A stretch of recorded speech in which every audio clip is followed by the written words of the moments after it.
Hello and welcome back. Now that our server is creating player objects and sending them over to a connected client, let's work on our client script to try and receive these objects and set what is essentially going to be our game's start window. So if we head over to our client script, right before our main game loop, so I'm going to scroll down right here. Right before our main game loop, we can see that we're creating a player object and passing it our connection. This means our player object has access to our socket through that connection object. So we can use the socket to receive all of the player information that the server wants to send over as soon as this client connects. So we'll do that in the player's initialization method here on the client side. So let's go to the player's initialization method. All right, so here is our player object, and here is our init method. So inside of here, we know that when we make a connection to the server, our server sends over the game settings, like window time and round time, and we've already received all of those. The next thing in the data stream that the server is going to send is the player object that the server has created, right? If we just look over here, here is our, where's our game object? Here's our game object. So we just sent all of the game configuration stuff over on the server, and now we are sending the player object. So we're sending that header, which is going to be our packet size, indicating how big the next packet is, and then we're going to get that player info. So we should probably receive them right here at the start of the player's initialization method. So we'll say receive the player information from the server. So the first thing that we'll get is the packet size of the next message that's coming in. So packet size is equal to our connection object, and in here we have our socket, so connection.player socket.receive, and the size of this is going to be our header length, which is also in our connection object. So connection dot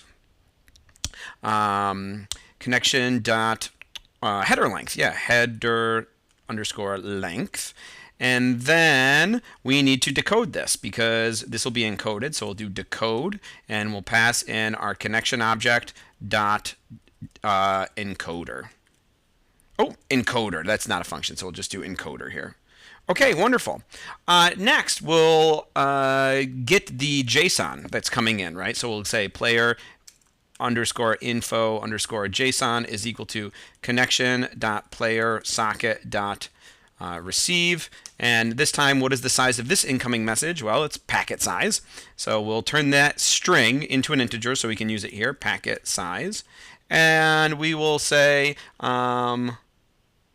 that is perfect. We don't need to decode here because this is a bytes string object, and we want to turn it back into its dictionary. So we'll do the decoding and turning it back into a dictionary in one step with the JSON loads method. So then we'll say player info is equal to JSON.loads player info JSON. So right here now we take that byte string and we decode it and turn it into a dictionary. Perfect. So now we have a dictionary of key value pairs that were associated with our player object on the server side. So what we'll do is we'll set those attributes to our player now on the client side. So we'll go through and we'll say set the player values on the client side. So we'll say self.number is equal to player underscore info, and then remember player info is a dictionary, and we're going to access the number key. So whatever is stored in the number key, that value will become our player's number over here. And we'll do something similar for our size. So we'll do self.size is equal to player underscore info, and then we'll pass in the size key. So if we look, what are some of the other attributes that are in this dictionary? We just have to come over to our player class. We've got number, we've got size. Score, we're going to skip. I'm not going to worry about initializing the score. I mean, I could, but I don't think I'm going to use it at all because we'll keep all of the score on the server side and then push it over later. However, our other attributes I do want. So we'll do self.starting x is equal to player underscore info square brackets starting x. And then I'm going to do a little bit here. I'm just going to copy this line and I'll paste it 1, 2, 3 times. We'll do that. And what I can do is I'm going to put my cursor here. I'm going to hold Alt and put my cursor here, and I can delete starting X. And now I'll type in my next value, which is starting Y. underscore y. I'll do the same thing down here. So I'm holding Alt to have the multi-cursor. We'll delete starting X. The next key will be our primary color, or P underscore color. And then the next one here will be our secondary color, or S color. So we'll just delete, and we'll do S underscore color. And now I'm going to have another slew of values. So I'm going to paste 5 more here. 1, 2, 3, 4, 5. And what are these attributes going to be? Well, we're going to have an X value. So we'll do X. We'll do a Y value. So we'll do Y. All right. We're going to have a DX and a DY. So we'll come over here. We'll clear these out. DX. And we'll clear this one out and make it dy. And then this last one will be our coordinate, which is that tuple that specifies where our rectangle should be drawn. So we'll do chord. All right, and then our last set of attributes here on our player on the client side is going to be all of our status flags. So we'll have 1, 2, oops. Let me go on a new line here. 1, 2, 3 status flags, and then a status message. So the name of those status flags are going to be, clear that out, we'll say is waiting. Our next status flag will be is ready. And our next status flag will be is playing. And then our last attribute here will be that status message, which we are always printing to the screen. So we'll say status message, or rendering to the screen, I should say. Okay, so that looks pretty good. Our server is going to create a player, and then it's going to send that player over to a connected client, and we're going to set all of our attributes based off of that information. And our server is going to update that information depending on whether it's player number 1, player 2, player 3, player 4. I think that looks pretty good. So if we run this now, let's just run our server. So server's running. Okay, and let's connect with our client. Let's just see, do we get any errors? All right, no errors, so that's great. So it seems like it's working. Believe it or not, the client connected to the server sent over the game settings, which it used to build the window, and then the server created a player object, and it has sent that player object over to this client. And the client has then received that information and initialized the player on their end. It's all happening, but we don't see any indication of it happening yet. So let's head to our games, our client's game class, to sort of change this. So we're going to move down to our game class. And what we see is, if we scroll all the way down here, we see after we create a player object, we create a game object, and we feed it our connection, our player, and our total numbers of players. So we're going to go in and initialize the game class next. So let's go here to our game class, and we will initialize it. So we've received a lot of information when we built the game class. We're going to set these as attributes to the game class, and it will help us later on. So we'll say self.connection is equal to connection. See, just let me go back here for a second to explain. We received a connection here. If you notice, we didn't set the connection as an attribute to the player because we don't really need it. We'll access our player socket. We only needed it once just to receive this player information. This stuff we will do independent of the socket, so we don't really need that there. But we will need that connection object inside of our game class, so we better set it as an attribute here. We'll set the player, so we'll say self.player is equal to that player, my player we just created, and we'll say self.total players is equal to total players. Perfect.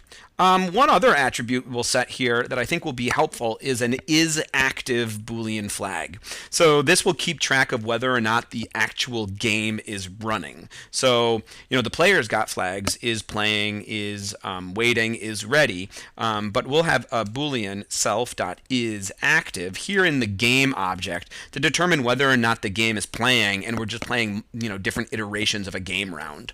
So right now we'll initialize that and set it to false when we first start the game.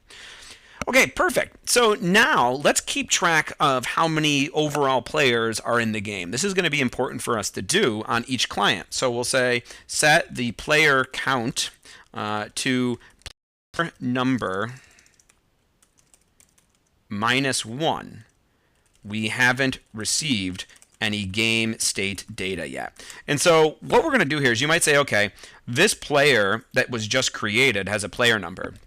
So if it's the first player, then that player number would be 1. And so you'd think that maybe there's only one person in the game. And then if you were the second number, if you were player number 2, you'd say, oh, there's 2 people in the game. And then if you're player 3, there's 3 people in the game. And that's going to work really nicely, except when we get to our total number, whether it's 1, 2, 3, or 4, when we get to that last player, we're going to have some issues in the way that we're going to write our code coming up in the future. So what we'll do is we'll set self.playerCount, our game's recognition of how many players are currently in the game, as whatever our player number is. So self.player, we're going to access that player object, and we're going to access its number, so self.player.number, and we'll subtract 1 from it. Don't worry, we will add 1 back in later on once we receive game state information from the server about this specific player.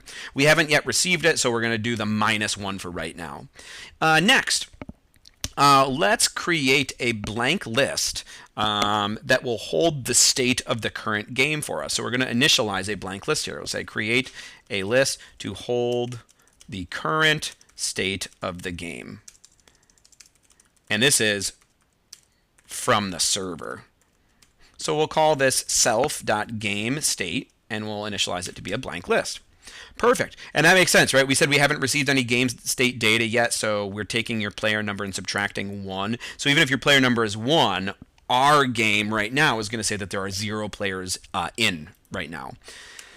And let's also create, so this is going to get us the game state from the server, but let's also create some variables that are going to help us keep track of the game state locally on our own machine. So we'll say create variables to hold the state of the current game locally. All right, and so what are some of these variables? Well, let's get, we'll get a round time, so for an individual round. So we'll say self.roundTime is equal to our constant variable round time, which we will have gotten from the server. So if the server changes how long the round's going to last, it'll update it here. We'll do a high score, self.highScore, and we'll initialize the high score to 0. And then we'll keep track of which player is currently winning a round. So we'll say self.winningPlayer, and we'll initialize that to 0. So, when we start the game, no one is currently winning. Winning players, the player numbers being like 1, 2, 3, and 4. If it's set to 0, then that means no one is winning. All right, so far, I think we're doing pretty good here. The next thing that we'll do is we'll say, okay, yeah, let's do that next. So if we think about this, what we have is, I'm just going to pause this for 1 second. Okay, yes. So now that the game has been initialized, right? A player has joined, the game has been initialized. What we need to do is we need the game to essentially wait and see if all of the players have joined and if we're ready. So imagine if we have only 3 people in the game, but our total player number should be 4, we have to essentially wait for 1 more player to join. Then, once all 4 players are in the game, they're all going to have to hit enter to confirm that they are ready to play. And only when all 4 players are in the game and ready to play will the game actually begin, and our Boolean is active be set to true. Monitoring this status of the other players means we have to be constantly listening for an incoming message from our server. So only once everybody joins the server and gives it signals that they're ready, the server will pump some message back to each individual client. So since we have to constantly be monitoring, we should probably do this in a thread. So we'll create a waiting thread and have it target our receive pregame state method. If you recall, we have a receive pregame state method right here. We're waiting to receive a game state before the game starts. So we'll call that method right here. So we'll say wait till all players have joined and are ready. So we'll call this waiting thread, and it will be threading.thread. We said our target is going to be self.receive pregame state. And let's see, does that take any arguments? Let's see, does receive pregame state? Nope, it takes no arguments, so we can just have it just like this. Wonderful. And so we'll start that thread here. So we'll say waiting thread.start. All right, awesome, awesome, awesome. So we've got this receive pregame state thread running. Let's go write receive pregame state right now. So I'll scroll down. All right, and so here's receive pre-game state. Make sure you are in the correct method, not receive game state, because the game hasn't officially started yet.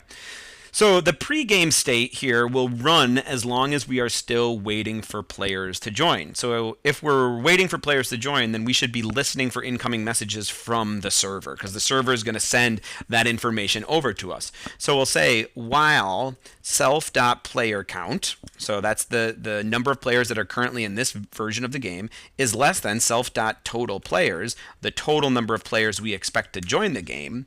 That means there's room for another person to join. What do we got to do? Well, we got to receive some information from the server.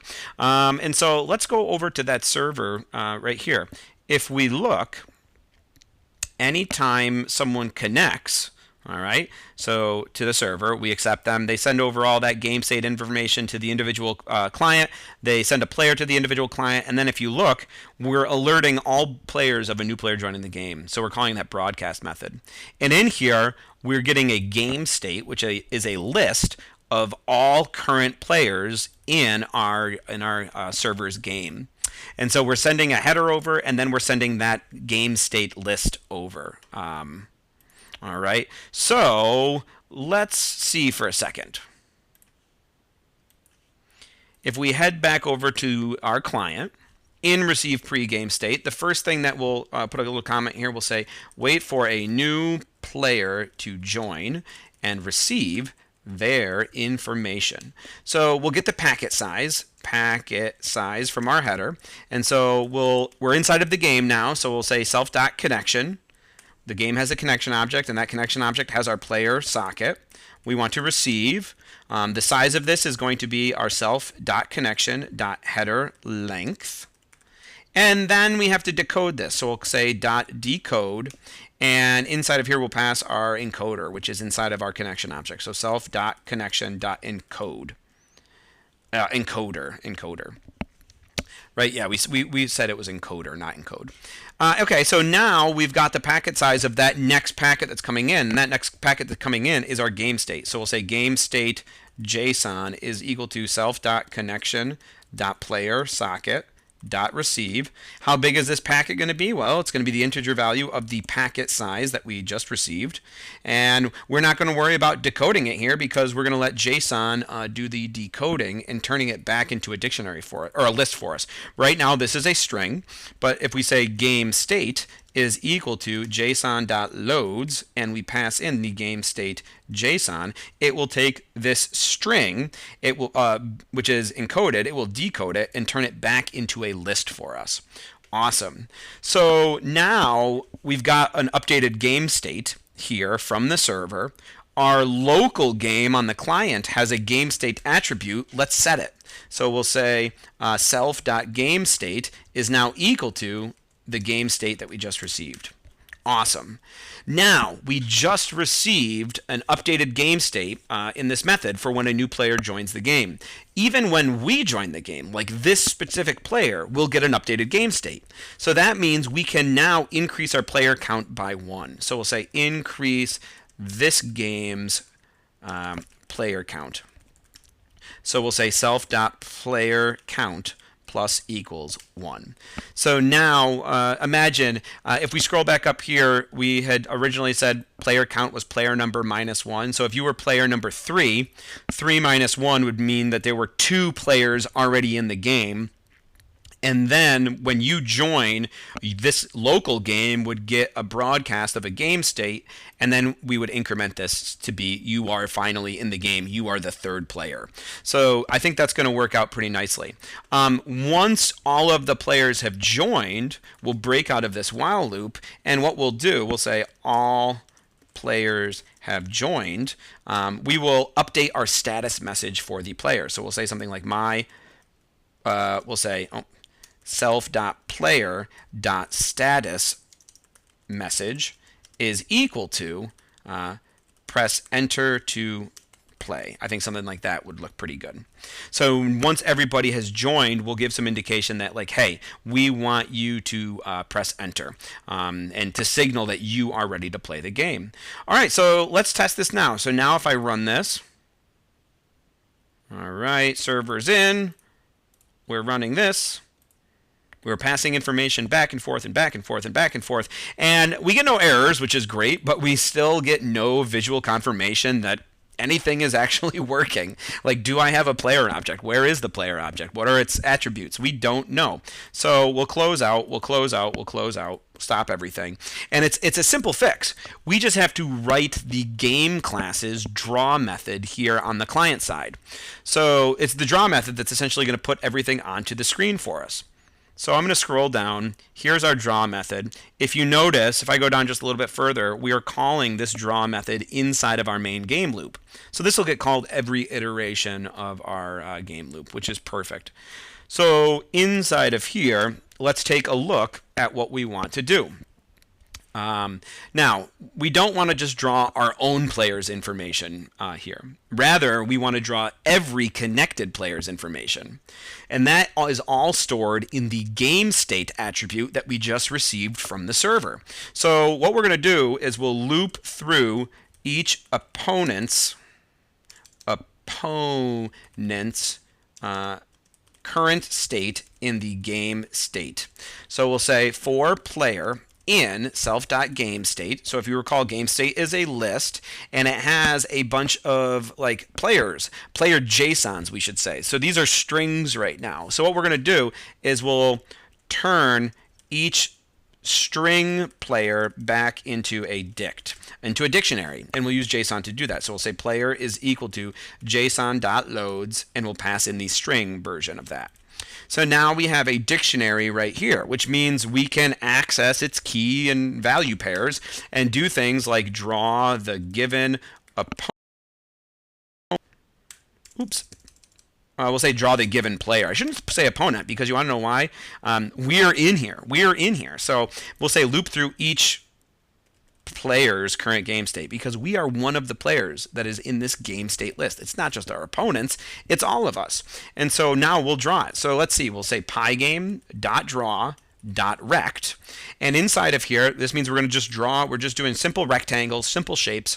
We need to put the surface that we want to draw on. It's the display underscore surface. That's the name of our Pygame window. We have to pick the color. So the color will be the player's primary color, so P underscore color. So if it's red or blue or green or yellow, and then we have to specify kind of like a rectangle coordinate that we want to draw. So like where to start the rectangle and how wide and how tall the rectangle should be. Well, hey, that's stored nicely in the player's coordinate key. So we'll get those values right there. Awesome. So that will draw all of our players onto the screen at their starting location, essentially. But then what we want to do is we want to give some indication as to which player this person is. So what we're going to do is we're going to actually outline this player that's on this client. We're going to outline their square in like a bright magenta color. So we'll just say draw a magenta outline around this player to highlight. So to do that, we'll use pygame.draw.rect again, and we're going to draw to the display surface. And we want the color to be magenta, which we had previously defined. And then we want to draw it at this player's coordinates, so self.player.coord. So this is our player attached to our game, which is running on this client. And then to just do an outline, you just have to put an integer value next, specifying like the thickness of the outline. For right now, I'll just do 2. So that will not fill it in. We won't fill the rectangle in. It'll just do an outline. All right, now let's just do a few more things here in the draw method that I think will help us. Let's create a round time text and draw. So we're going to be keeping track of the round time. Let's create a text object for this. So we'll say time text is equal to, we had a font that we declared earlier, so we're going to take that font and we're going to render something to a text object. So we'll say round time : space plus the string representation of self.roundTime. All right, and then we're going to set anti-aliasing to true. Although, you know what? I think round time might be a string itself. I'm not sure. I'm just going to cast it to a string just to be safe. Anti-aliasing is true. We'll always have it be true. And then we'll set the color of this text to be white. Now that we have that text object, let's create a rect for that object. Oh, and if you notice, I'm not using an f-string here.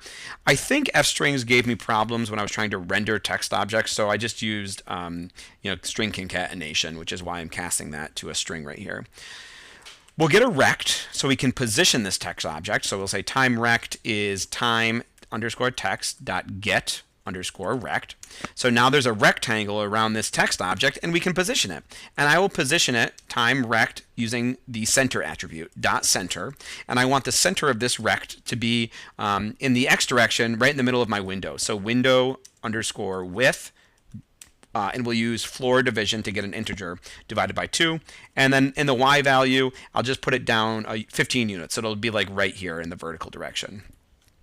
Now that we've got the time object and the time rect and they're positioned where we want them to be, we can blit or copy this object to the surface. So we'll say display underscore surface dot blit. And in here, what do we want to blit? The time text. Where do we want to blit it? To the time rect. Awesome. And the last thing that we'll do here before we test this all out is we'll do a similar thing for our status message. So the player has a status message that is going to change throughout the scope of the game, kind of giving some visual feedback to the user as to what they should be doing. So we'll say status text. We'll say, actually, let me put a comment here, create the player status. So we'll say status underscore text is equal to font.render.